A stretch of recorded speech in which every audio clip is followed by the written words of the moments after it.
Okay, okay, so can everybody see the screen? All right, here we go. Oh, not yet, just kidding. Now can everybody see the screen? Awesome. Okay. Let's see here. So last week, we're going to just continue the functions of HR, which you guys were human resources or human resource management, which you guys were all introduced to last week. And I know it was a whirlwind. And I know that you guys got a lot of content last week. So again, thank you for your patience, because I know it was a lot. And I know that there's probably a lot of questions. So don't hesitate to ask away. I will do my best to keep answering them, and we'll work together to get through them all. But it looks like everybody's really digging in on everything. So I think we're all doing really well. But if you're not, please let me know, because I'm listening. And if you do have any questions and I'm not answering the question the way you need it answered, holler at me, because my job is not to repeat the same thing to you. It's to try to find a different way to answer it within what I can answer. So that said, one thing about the job description, I realize that some of you are not even HMP majors, health management and policy majors. So I don't want you to feel excluded. So when you are doing that job description, think about it in terms of the ideal job for you, or maybe the next job, or even your job right now, and how you would write a job description for that. Because I was thinking about my wonderful nurses and my wonderful, we have a wonderful chemistry major in the class. I don't know if you guys know that. So I want you guys to realize that every single one of you can benefit from this activity. Sorry, I didn't mean to put you all non-HMPers on the spot, and dualies as well, because you don't have the same internship requirements. So just something to point out. Okay, so jumping into HR2. So like I said, last week we touched on, oops, come on, slide. Did that work? Okay. So last week we touched on planning and the importance of planning and how that aligns with the VMOSA of the org, and workforce development and maintenance. So that's how we talk about who we need, right? The human resource, whether we're going to promote from within, we're going to train, things like that, right? So the rest of it is sort of for the people we have. So we got the people, we hired the people, we decided what the people the human resource that we want. I'm going to keep saying the human resource because that made me laugh all of last week. So now what do we do with them now that we have them, right? Everybody's just, the human resource is standing around widgeting and, turning 2 buttons on the left hand and turning 3 buttons. Hi, my name is Joe. Anybody know that song? No? Yeah? Okay. We're all going to sing it one day. I can feel it. So we're going to cover the last few elements of that. And so interestingly, it gets more complicated.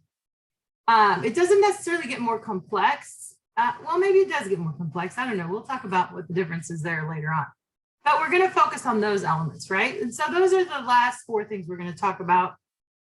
And it'll be up to you as to how interested you are in each one. But every single one of these could be its own course in and of itself. Even human resources in and of itself should be its own course, really. And so we do a little flyby, and that's the whole premise of 644A, is really a bird's eye view of the management world. And so I do want you to realize that we are just getting a little tidbit, but it's giving you the tools to move in the directions that you want to go. So the first thing we're going to look at is empowerment, transformation, and service excellence. And so we talked about getting the right people, and we got them, assuming we got them. And now what are we going to do with them, right? So when we think about empowerment and transformation, it's really essentially what do you do with the right people? Are you going to support your employees, or are we going to do, remember, the old HR and the new HR, right? And so interestingly, once again, and a lot of you really touched on that during, I mean, honestly, your discussion blew me away. I keep rereading it. Like, I actually want to print out your whole discussion.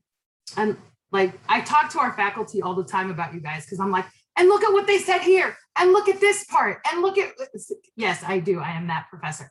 And so I really love how you guys are really catching on to the nuances of the organization, the formal organization, and how HR is really that sort of transformation zone into the informal, which is what we're going to kind of close the class out with.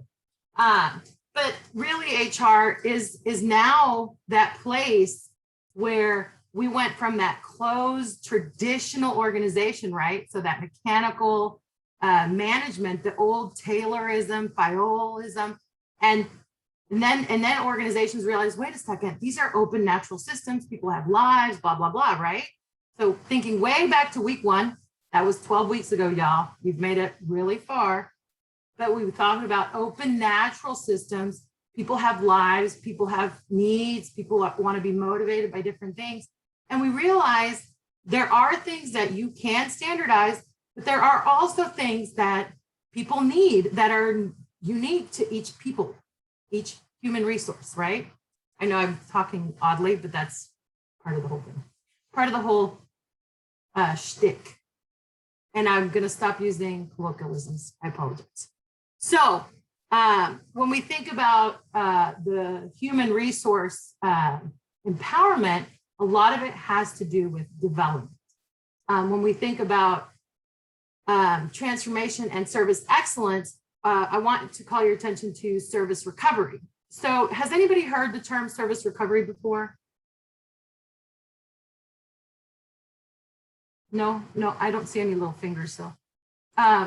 So if you've ever, and it might be aging me a bit, but service recovery is actually typically associated with loss. So like theft and like people stealing merchandise, customers typically stealing merchandise or damaging freight, things like that. But it's also now, when we think about the human resource, it's actually about keeping people, making people happy, and continuous improvement. So do you kind of see how when it's a non-tangible good, how we think about service recovery for the human resource? Does that make sense kind of? And it's about patient satisfaction, process improvement, and then does everybody remember what an OFI is? I told you guys a while back, so it's been a minute. Can anybody tell us what an OFI is? Anybody remember?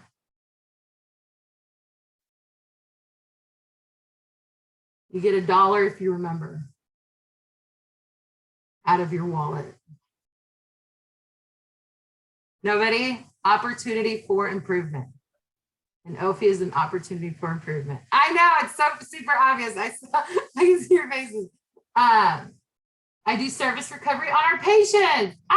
Monica, can you talk a little bit about that? Do you mind talking a little bit about that? Okay, can you hear me?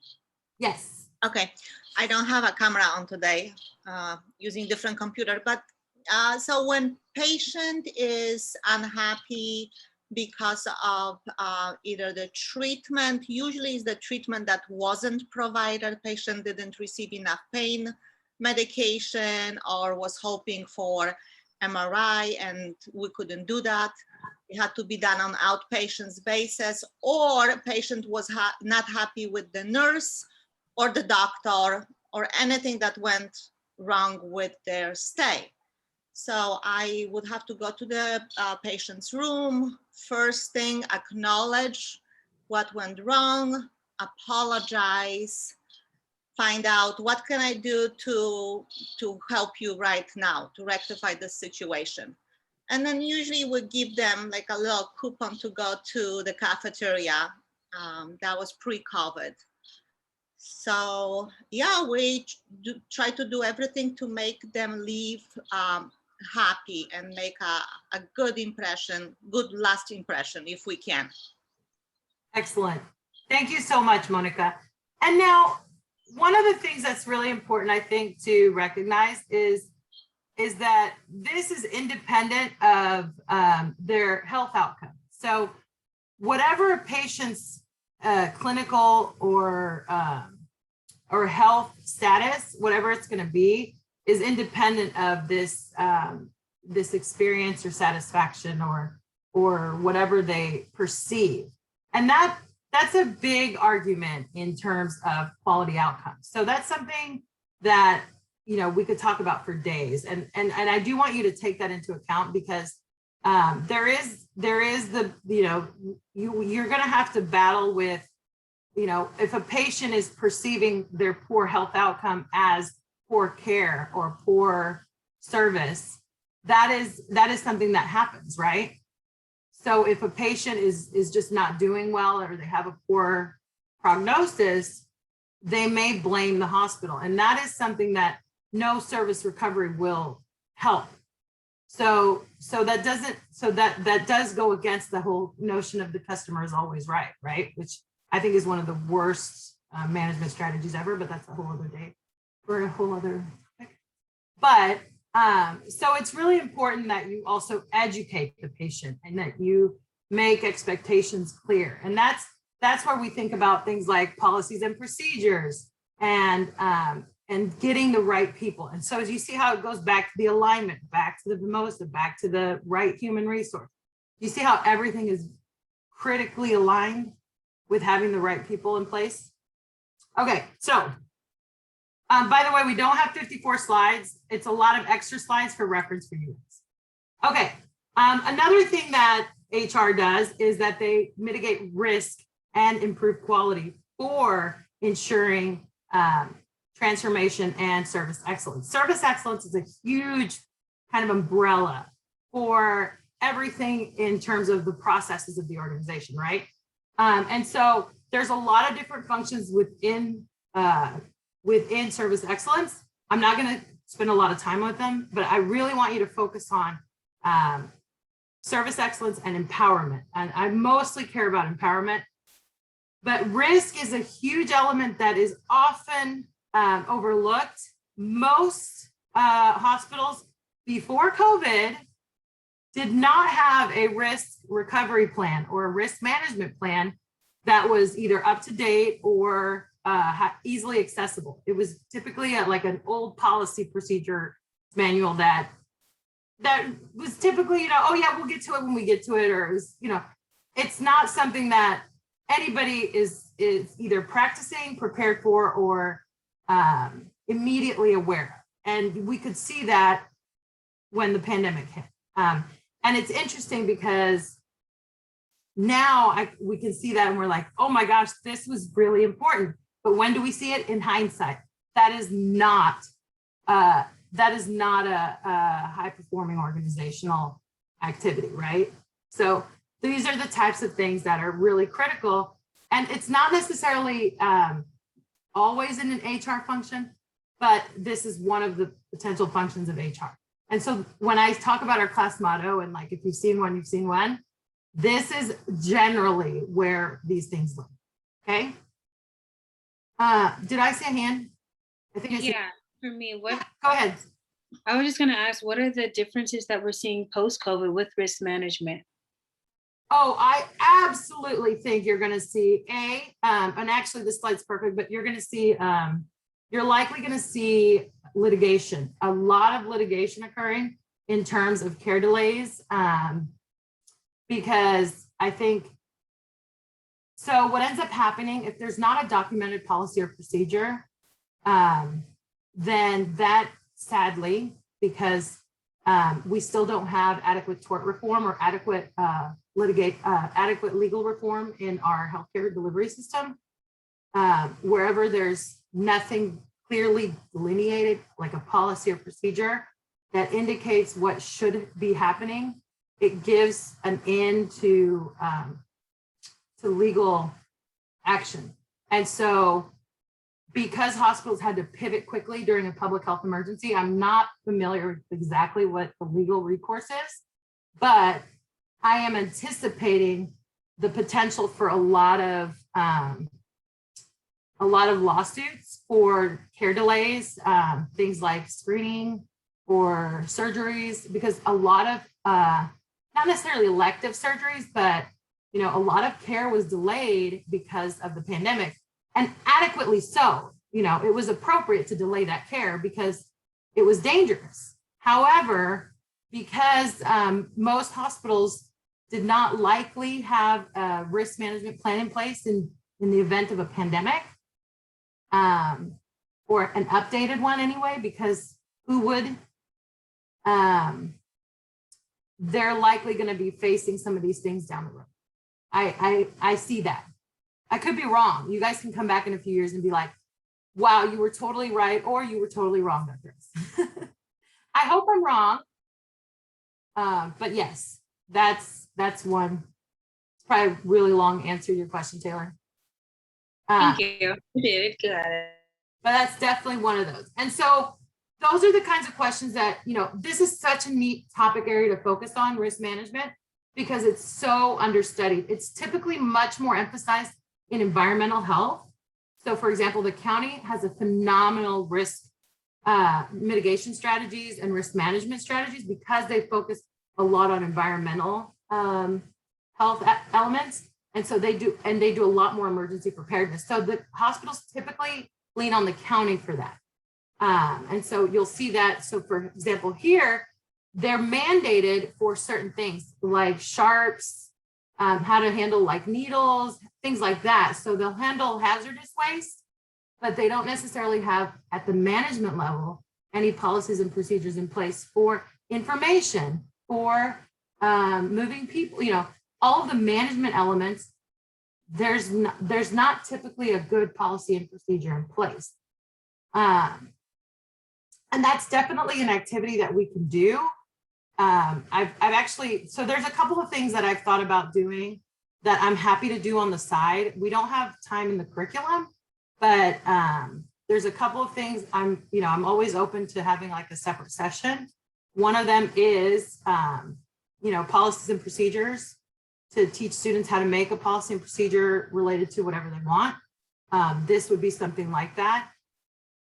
But that's something that you can be aware of, for example.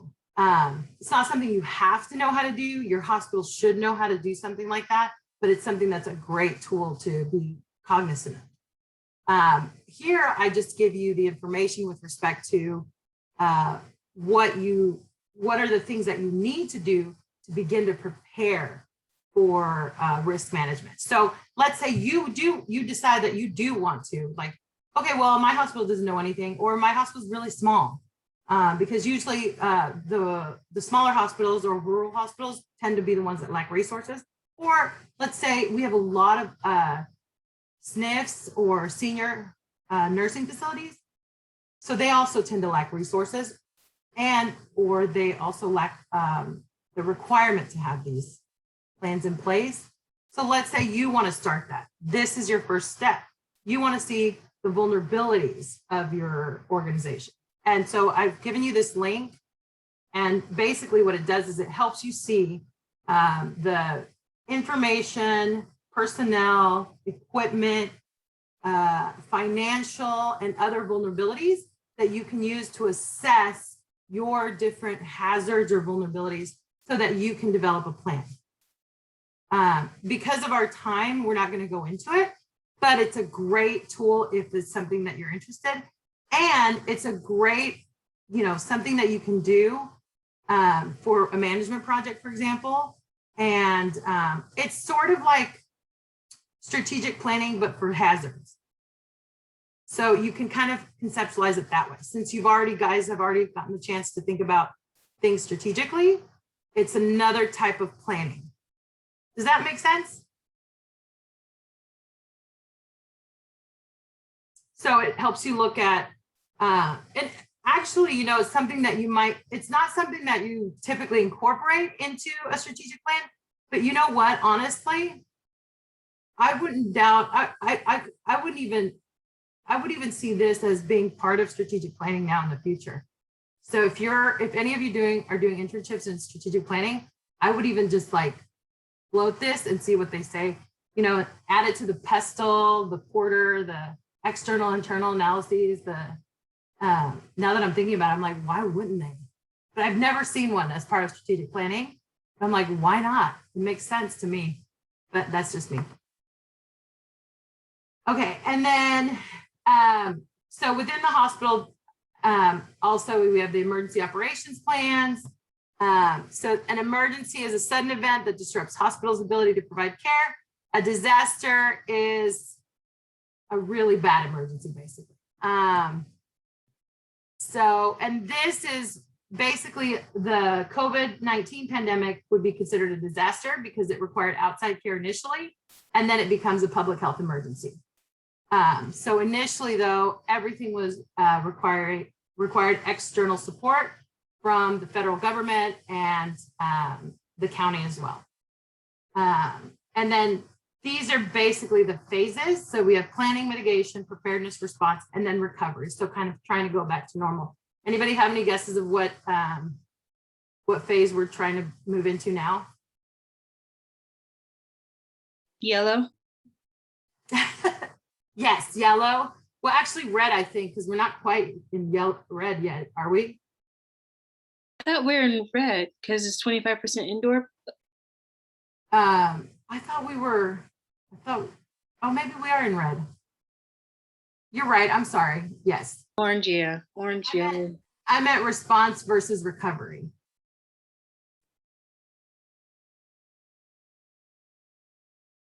So we're moving into recovery right now. We're trying to stay in recovery, and so we're moving from response to recovery now, right? Because we have vaccines. We are kind of trying to find a new normal. It's never going to be the regular normal. But most importantly, I want you to think of this as a circle. So think of this as we have to plan. You have to learn and plan, because the biggest problem, I think, is that we are recovered and then we don't do anything else. And that is a huge issue, because then we're like, oh, we're good. So everything's fine. Okay. So, and this gives you a little more on EOPs, but the planning is a critical component of every emergency ops plan. Okay. And this is a very brief introduction. I'm sorry, I can't spend much more time on it, but this is a key element of what hospitals need when we're thinking about risk management and risk mitigation. I know it's not a huge part of what I was talking about in terms of service excellence, but it's because of the COVID-19 pandemic that I spent probably way too much time on this. But anyway, so moving on. So once we talk about developing employees and the human resource that we have, the next part is paying, right? So this is the classic HR task, right? Cutting checks. This is probably the most generic and what do you call it? Cliche task that HR does, right? So it's what's just called compensation. So compensation is everything that compensates an employee, and that's wage, salary, and fringe. Fringe is considered your insurance, your telecommuting, anything that you have that attracts and retains the employee or the human resource, okay? So a major element is equity. And when you think about equity, it's not just about, am I making a competitive salary with my coworkers in the organization, but is my salary also competitive with other organizations? Does that make sense? So not just am I getting paid well for this org, but is it competitive with other orgs in the geography and other orgs in the title, right? So at this level. Now you do have to take into account geography because, for example, salaries in San Diego are much higher than, for example, somewhere in the Midwest because of the cost of living. So do take that, you want to take that into account. And that's especially important when you think about negotiation and things like that. But there are definitely some differences. But that external equity is definitely taking into account all of the other elements. So you want it to be competitive for the region and the level. And then also the philosophy is talking about social equity. So when we're thinking about men and women, age, race, ethnicity, that is a major element. And that is a major element that HR and every organization, so don't blame HR, is, what's the word? Continues to struggle with significantly. In every field, every element, you know, not just healthcare. Oranges. Oh, okay. In every area, there are significant wage gaps across age, gender, gender preference, race, ethnicity, education level. I think I covered them all, didn't I? I hope so. And before I forget, don't let me forget that compensation, because you'll need this when you negotiate your salaries when you graduate, is that it's not just about salary like dollar amount, but it's also fringe benefits, right? Does everybody remember what fringe benefits are when we talked about CEO pay? Before I jump into wage inequity again, do you guys remember what fringe benefits are? Anybody? Health insurance, yes. What else? Like What a else? company car, maybe? Yes, yes. Laptop, telecommuting, on-site childcare, massages, stocks, there you go, paid leave, excellent. All that, good, excellent. Professional development, so like paying for you to go to conferences, paying for you to go to get additional grad school, paying for you to do et cetera, XYZ, right? That's fringe benefits, don't forget that, okay. So wage inequity, huge issue. I need you guys to remember this because you're going to graduate into this. This is a persistent issue that it does not go away with your education. It helps, your higher education helps, but it doesn't go away. So you're all responsible for addressing this. Interestingly, depending on the field, pay gap, gender pay gap can be higher with higher levels of education, and it can be lower with higher levels of education. So that's the rub, if you will. It's also geographic. So New York, lowest gap, highest gap, Wyoming. Why? I don't know. I'm just reporting the data. California is not too bad. Overall in the US, it's 80% approximately. Hispanic, Latina, and African American is the worst compared to white. Asian, still pretty bad. And then Hawaiian Pacific Islander, 6% compared to white male. And then again, the gap increases with age, disability status, and then depending on the education, it's kind of mixed, and sexual orientation. So you can see that there is still a lot of work that needs to be done, and it is problematic. And a big part of it, so just this is a major area of my own research. It is a volume issue, not because there's not enough women in healthcare, but because there's not enough women and people of color in healthcare leadership. And this happens for several reasons, and I'll tell you why. One, when we think about management, management is inherently white and male. Look at Congress, and that is the norm. And so when we envision leadership and we envision management, this is data. This is not a commentary on anything other than history. And so it is going against our bounded rationality to envision anything else. And so inherently we feel unprepared for leadership because it doesn't look like us. And so what has to be done is we have to step outside of those boundaries. And so what happens is when we look at job postings, most of the time, and older white male.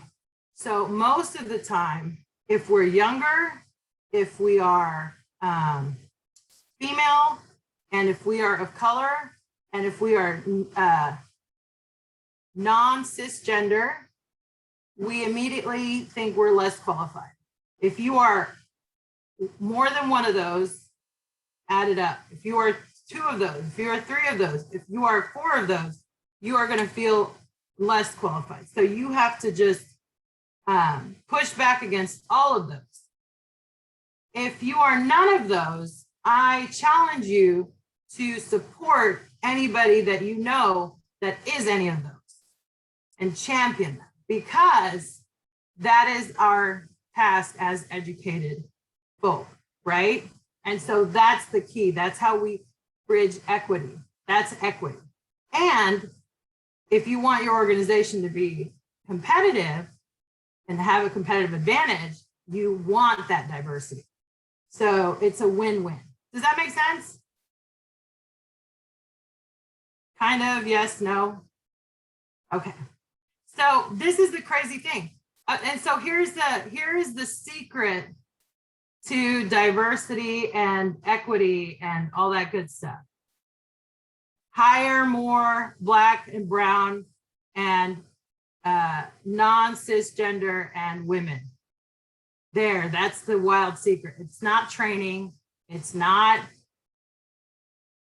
And I'm an expert in cultural competence and I chair diversity committees, but at the end of the day, there's no amount of training that will equate for just numbers. So there you go. Why does that? Why? Well, because when the organization looks like the population, there is a lot, it just makes sense, right? When you have 13% of healthcare CEOs that are women and the population is what? Not 13% women, then decisions are going to be a little skewed, aren't they? It's sort of kind of, what's the word? Duh. So I'm sorry, let me think of a better word. Obvious, no, can't think of a better word. It's data, it's evidence. But the point is, yes, that you have to elevate the people that represent the community, if anything else. But really, at the end of the day, it's a question of numbers, and no amount of training is going to make up for it. Any questions? All right, more data, because I love data. Oh, and I just see Ilana put and promote them. Guess who is a major catalyst that can support these efforts to improve the profitability of companies? The mentorship of the white male CEO. So when white male CEOs go against their type, which is very difficult for them, but they can do it, they're the ones that do they have the biggest impact on diversity. They're the ones that have the biggest impact. Does anybody know why? Any ideas why? And here's a little more on CEOs.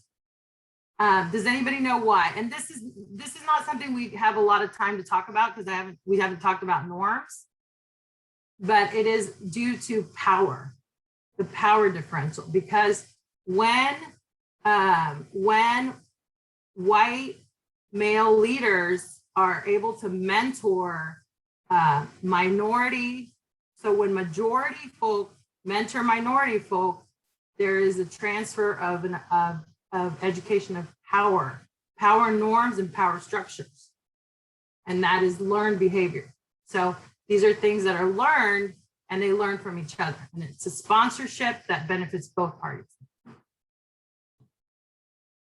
So this is the beauty of collaborative leadership. So here's a little bit more data on women in senior and C-suite positions. It's pretty terrible. So what does that mean for you ladies? Anybody guess? Any guesses? Any guesses? Yes, Ruth, absolutely. Absolutely. As a Latina faculty, I absolutely agree. Any guesses on what this means for ladies in the house?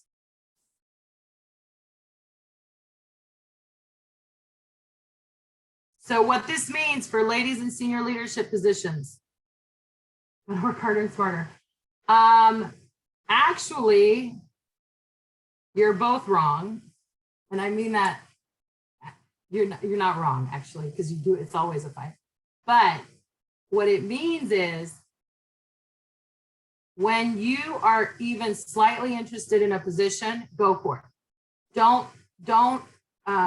What women tend to do is we look at a position and we say, oh, I'm not sure I'm qualified. I don't know if I should. The minute, if it just smells interesting, apply. Because men, which I admire for this, please do not take offense to this. I know, because this is the talk everybody always hates me for, by the way. So if anybody's offended by this, please come talk to me. Although if you're offended by it, you probably won't, so I apologize in advance. But I have all the data to back everything I'm saying up. But men, and this is such an admirable quality, this is the power element, will apply for a position when they are maybe 75% qualified. Women, we wait until we're 85 to 90%. Don't do that. Don't do it. If it looks good, you're qualified. If you looked at it and you're like, ooh, apply. Promise me you're going to do that. Even if you're like, no, that's insane. Come to talk you out of it. Say, I want to hear it. Say, promise. I promise. I heard one person. Who else is brave enough to say, I promise? Or do your little fingers. Do your little thumb. Anybody else brave enough? Even if you're scared or terrified or shaking in your shorts. All right, I'll take it. I'll take it. I saw some thumbs. Do it. Trust me. All right. That's how you get more leaders in healthcare or in any field. Okay. Men, you're going to go for it. So go for it. Keep doing what you're doing. And then hopefully these ladies will give you a run for your money. And the same applies, by the way, for non-cisgendered. So I hope I'm expressing myself correctly. I still am learning. So if I am indicating cis or non-cisgenders incorrectly, I apologize in advance because I'm still learning. So, but this is the same for any non-majority gender or non-male gender. Okay. So, and here's more on white men earnings versus Black and Hispanic men and all groups of women. So again, these are earning reports from the Pew Research Center, which if you've not heard of the Pew Research Center, it is an excellent source of data. And this is actually not even data from the Pew Research Center. This is from the current population survey, which is coming from the, from the Economic Reference Bureau, which is actual wages from Medicare data. And so like, gosh. So you know in your paycheck that it says like, here's your taxes, here's your wages, like it's actual wage data. So this is not just Pew Research Center and their vision and how they've kind of, churned the sausage making. This is actual wage data to give you an idea of wage differences and how, and that's why they can present it so exactly in terms of what wage differences look like. So this isn't just me kind of, oh, here's inequities and things like that. And then again, some updates on board membership. Remember we talked about board membership as well? That is a huge problem. If you can be on a board, ladies and students of color, board membership is not representative of the community. It needs to be. or of the population, because the labor force, the workforce is very different. That is not okay. And hospitals often try to say that they are diverse based on their frontline workers. And that's the bulk of their diverse population. That is not representative, because that's not representative in leadership. And that needs to be addressed. If you look, CEOs, no change. First and mid-level managers, slight change. Executive leadership, decrease. Board member, no change. Problem, problem, problem. Okay, not okay. Okay, so I think I beat this horse to death. So let's keep going, because we're gonna run out of time. So next to last element is collective bargaining, AKA unions. So very quickly in the chat, when I say unions, you think what? One word, quick. Just throw it in there. Protection. Or say it out loud. Protection, strike, go, go, go. Throw it in there. Throw it in there. You can't keep copying off the one. Strike. Accountability. All right, accountability. That's a good one. Let's keep going. Keep it up. 10 more seconds. You haven't said anything.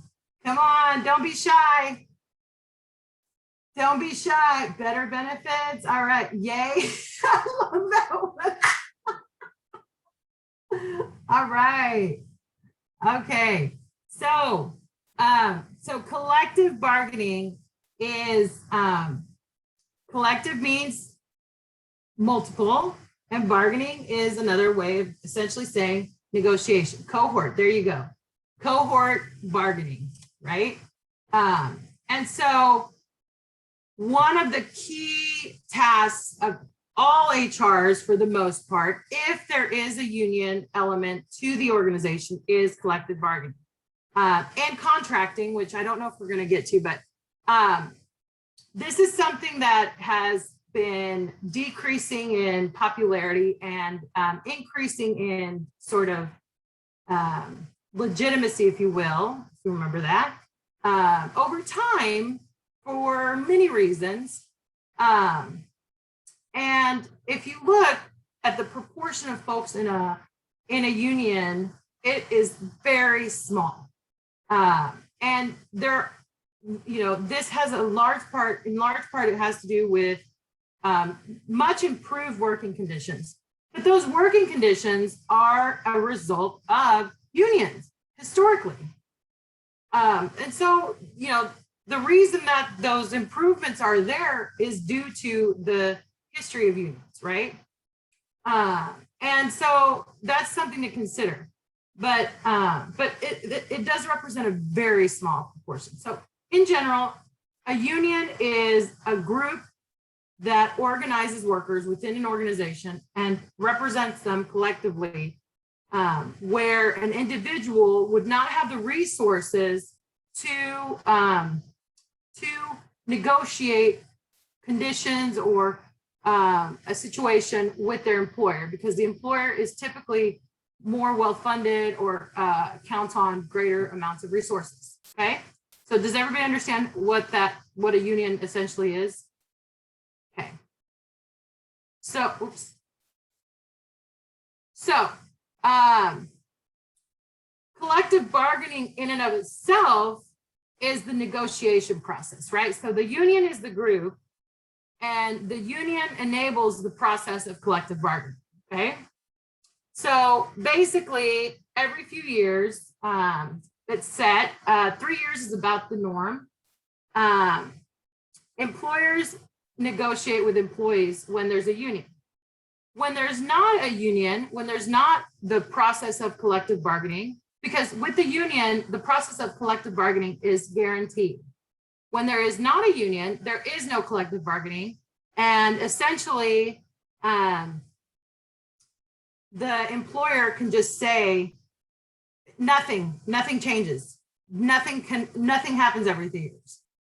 The employer essentially can just write the rules, and then the employee can just say they like it or they don't. And this is typically what you see in a lot of states that say there's a right to work, right? So there's that right to work They can leave or they can stay, whatever. There's a lack of security. And so they negotiate wages, they negotiate raises, they negotiate job protections, they negotiate other benefits. And let's see here. So some of the major unions you'll find are like Southwest Air, Costco, AT&T, UPS, and United Healthcare Workers. I am, full disclosure, I am in a union, United Faculty, I think people call United Faculty. It's a great union. I should know it. It's CTA, CTF.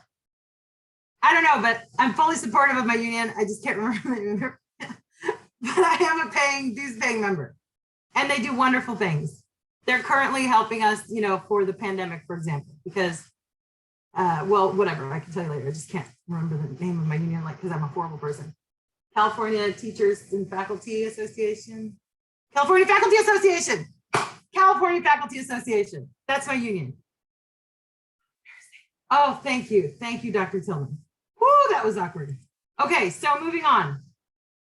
You guys can read the history, lots of history, lots of decline. But essentially, the reason that unions were kind of had a major decline was really due to the fact that they were heavily stigmatized as crime-ridden and not working for the people, and that it did have a stigma to it. There were some historical antecedents, but now that's not really the case. But it has taken some time for unions to increase, but there has been a slight increase, and we'll see, because I do feel like there's still that collective bargaining is increasing again. So we'll see what happens, but it'll be an interesting element to see. But nurses are heavily unionized. Depending, so you'll see things like, for example, sharp nurses are unionized, but Scripps nurses are not. And the feeling is that if you're treated well, you don't need to unionize. If you're not treated well, then you feel the need to unionize. That is a misnomer. That's not necessarily true. So it's not that Scripps nurses are treated so much better. And it's not that sharp nurses are treated poorly. So I don't think that's necessarily the case. There is a cultural element, like an organizational cultural element, because I know that sharp nurses are very happy. And I also know many Scripps nurses that are very happy. So I think it's more of a question of culture and also a power differential. And I think, it's regional as well. So I do see this, there is a geographic element. So I came from Florida, which is a right to work state.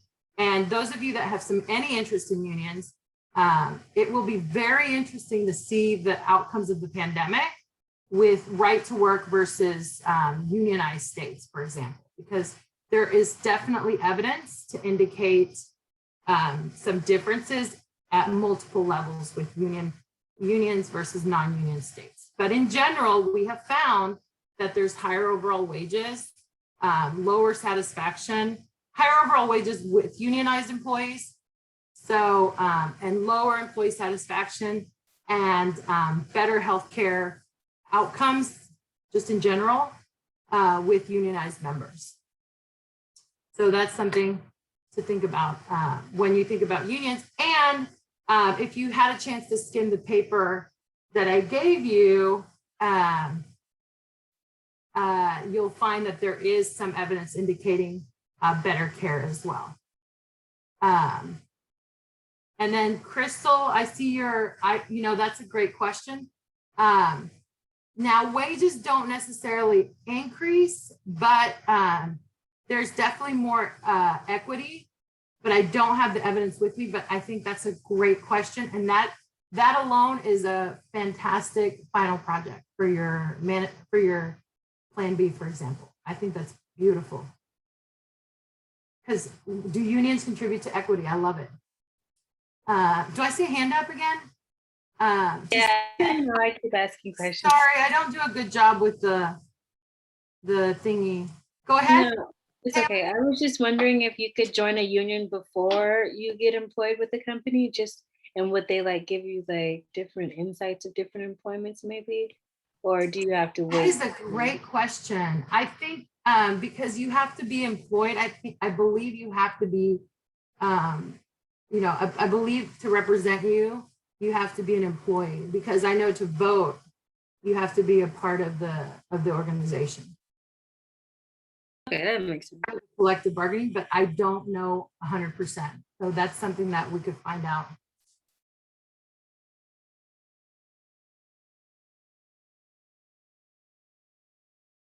Because the main activity is collective bargaining, and that's part of wage negotiations and things like that. So do you mean joining to learn about the union, or? I meant like joining like at our level so we can know what we kind of need in the company type of thing. So like if I was like going to my administrative internship and then let me join a union before I get a Oh, well, graduate students have unions as well, because I was in my grad student union. Graduate Assistants United is a huge union that's for grad students, because when I was doing my PhD, we fought for student parent rights. So, because I had a kid when I was doing my PhD. So we got family leave for student parents. So You said Graduate Students United? graduate, look up Graduate Assistants United. I don't know if there's one on campus. SDSU should have one. If they don't record me.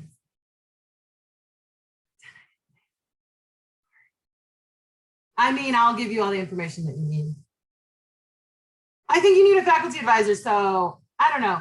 I'm gonna just delete this part of the recording. I think it's my health issues that I'm having. Moving on. What can HR do? So, sorry. Yeah, I support you guys. What can I say? So the important things with respect to unions, though, is be a partner and collective bargaining and this information. Know your contract. And this is part of the job description, right? Know the law, know the contracts, be a partner in your own information management. So know if there is a union, know what that entails. These are the information that you can demand from your employees. And again, not all healthcare employees are unionized. And there's a unique element of unions within organizations, because unions, when they are a part of an organization, represent everyone in the organization, even if a person chooses not to be a part of the union.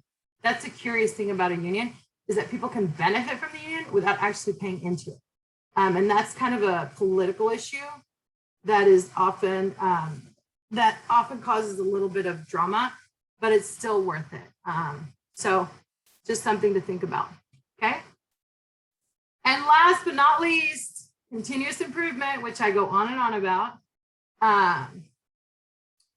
But the human resources, believe it or not, also contributes significantly to continuous improvement. So it's not just departments within the hospital. It's not just strategic planning that focuses on aligning the goals of the organization for reimbursement and incentive pay and things like that. Everybody contributes to continuous improvement, right? We talked about that. Everybody. Well, so does HR, believe it or not. Even though they're not a direct report, and at this time, I will pull a direct quote that one of you guys did. I loved. Let me find it. HR does not have a direct role, but rather an indirect role in influencing high quality care, is right arm. And then I loved, that's exactly right. And another one I liked is that, there's a shift in attitude about HR's function, which is absolutely right. And they said, in my organization, there's a shift in attitude about HR's function. 14 years ago, when I started, most employees I'm paraphrasing, were scared of HR, and hearing someone talking about HR begged the question, who's in trouble and for what?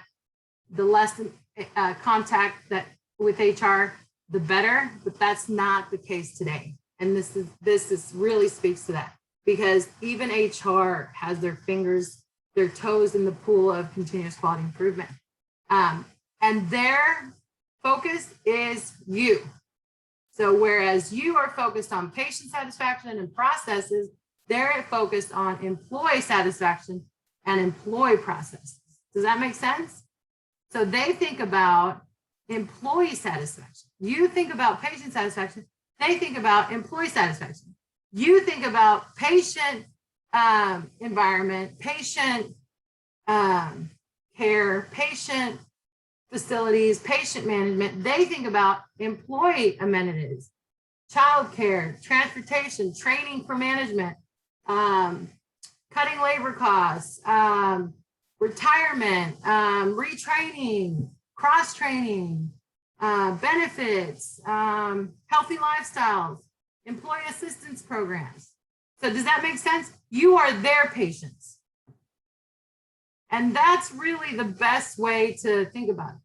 The other thing about HR is that even though there was another good quote, I really like pulling your quotes. Where was it? This was a question, but I liked it. I think it says, who makes the job description and who, oh no, that was me. Wait, where'd it go? That's not it. Sorry, I'm looking, give me a second. Gosh, I can't find it now. But one of you said something about, hiring the right people and making sure that their paperwork is done and everything. Remember, managers hire people, right? Managers decide in their department, in thoracic, or I can't think of another department, medical, something, chief operation. They want an employee, right? They write the job description. What does HR do? HR doesn't technically hire people, right? So the department writes the job description, but HR makes sure that it aligns. It's legal, it's legitimate, it aligns, that the human resource aligns with the goals of the organization, right? And they make sure that that person is the right fit. Does that make sense? So let's pick a department. Frontline patient education, right? So I'm a manager and I need an employee to do this check-in in mammography. And here's my job description. So I'm not in HR, right? But HR is critical to making sure that I get the right person. So that's how we align. That's how HR helps me. Does that make sense? And let's say chief medical officer, well, he needs a surgeon. So he tells HR what kind of surgeon he needs. He writes a description. And what does HR do? Anybody? The CMO just go get a surgeon off the street? Oh, sorry, Ruth, go ahead. Oh, no, you're fine. I was just saying, find a person who's qualified, who has the skill sets that the medical officer wants. Very good. And what else does he do? What else? I'm sorry, not he. What else does HR do? Make sure licensing is like. Yes, make sure that they have a medical license. So credentialing, right? So do you see how they work in synergy? Yes, okay. I'm gonna take that as a yes because nobody's saying no. All right, so everybody got HR going, good. Okay, so seems like it's a lot of good things, huh? And then I'm trying to find out a couple good quotes too, let's see.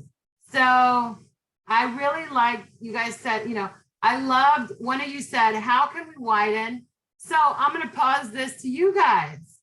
How can we widen audiences? I don't remember who said this, so I'm gonna, hopefully whoever said this can jump in. If you're shy, don't worry, everybody else jump in.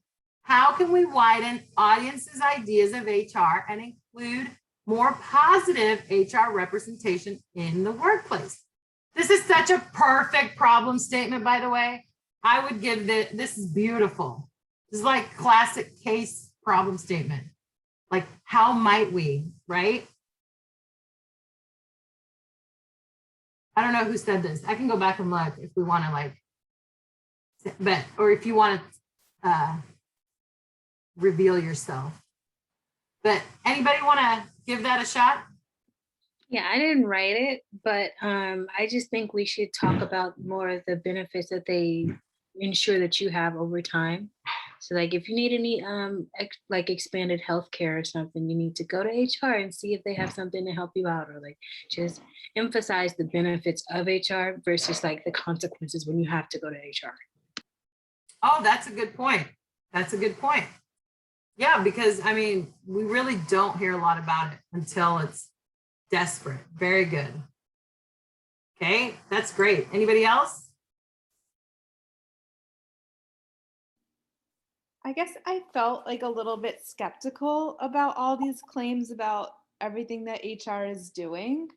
I feel like if HR was really doing these things in a lot of workplaces, then people would be aware of them. But I think that in a lot of workplaces, HR's either, I mean, some people talked about like some dysfunctions in HR, so you see those, or they're kind of preoccupied with just like even following like the legal aspects. Like they don't really have time to go beyond the sort of basic functions and really play a proactive role in their organization. So I think it's almost like we're learning about the ideal, but I'm not sure how many like HR departments are really doing all of this. I love this answer. So this right here is another management project or final project. How so? Survey every hospital HR in San Diego and look at their services. You can even look at their websites. Right? I mean, is there a way to answer that question?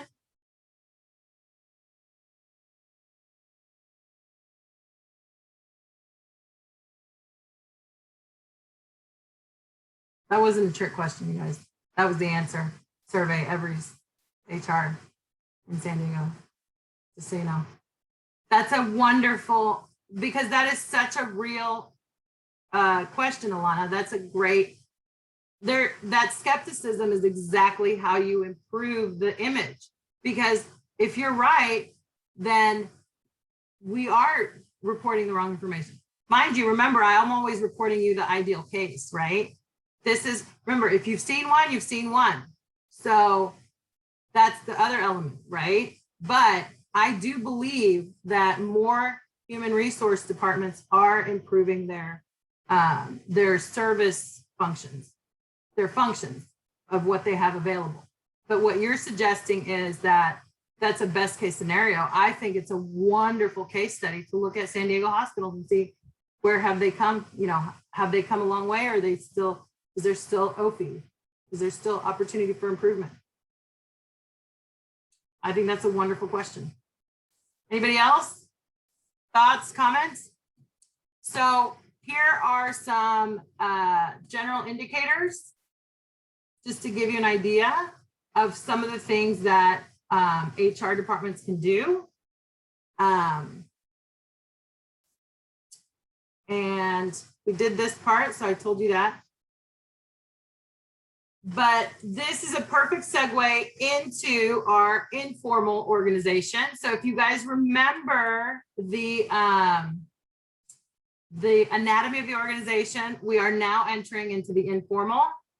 And for those of you that are still looking for topic areas to think about, these are some great issues that you can review. So we can think about critical issues like an investment, the investment of HR. Again, this is all ideals.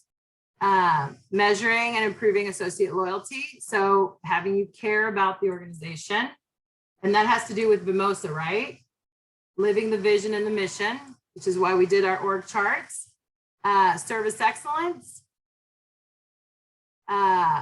Building the right human resource. And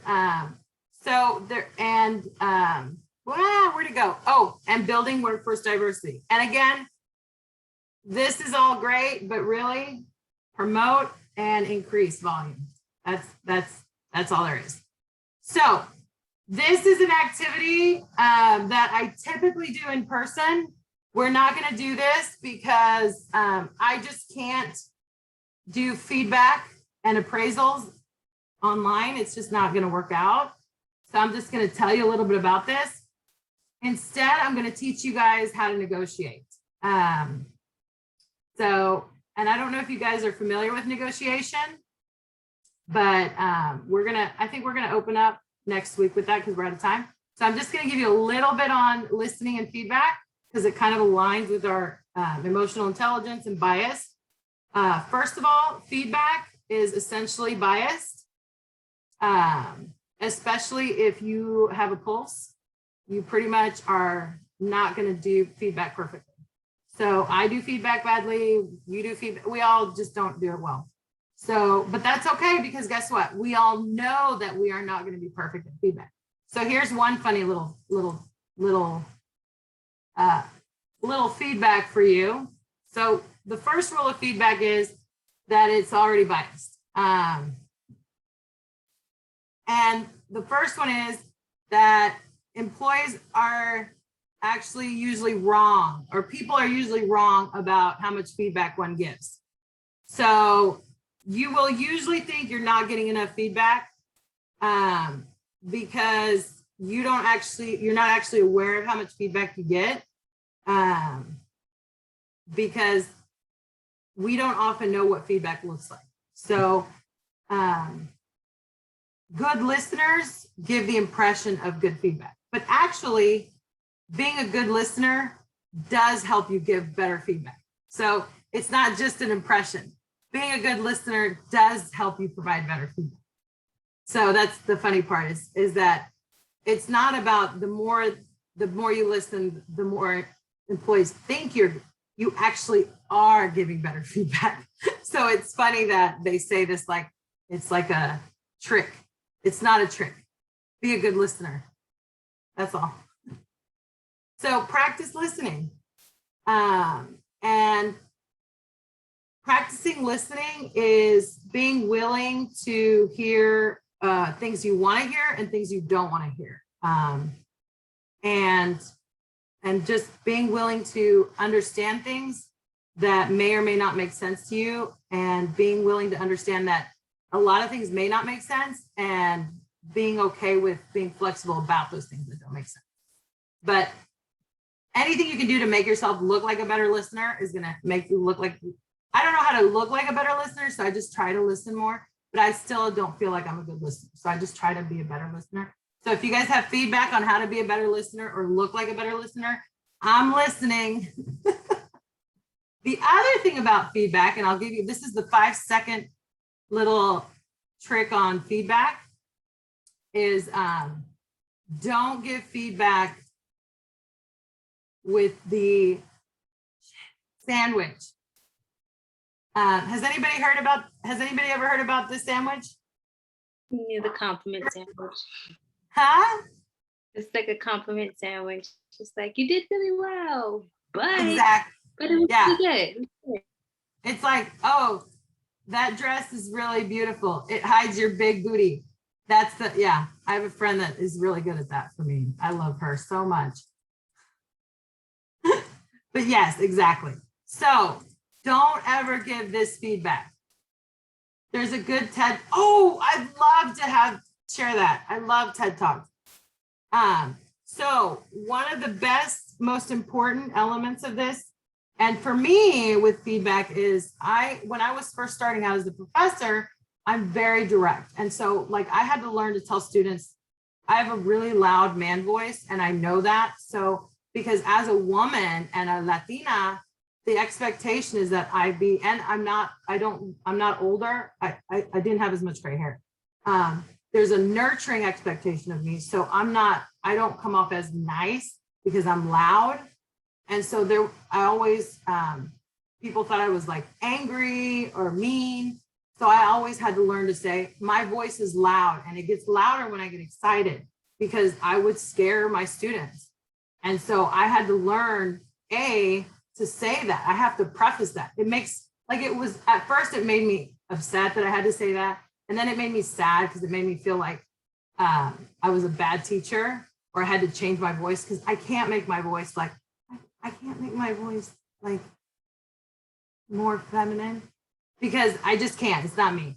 It's just never going to happen. And this, God gave me this loud voice for some. I feel like I'm going to like save lives one day with this loud voice. Like I have to yell really loud for some reason, and it's going to work, and it's just for a reason.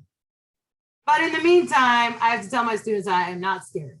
And so that was one thing. The other thing I had to learn is not to do these sandwiches, because I had a hard time with praise and criticism.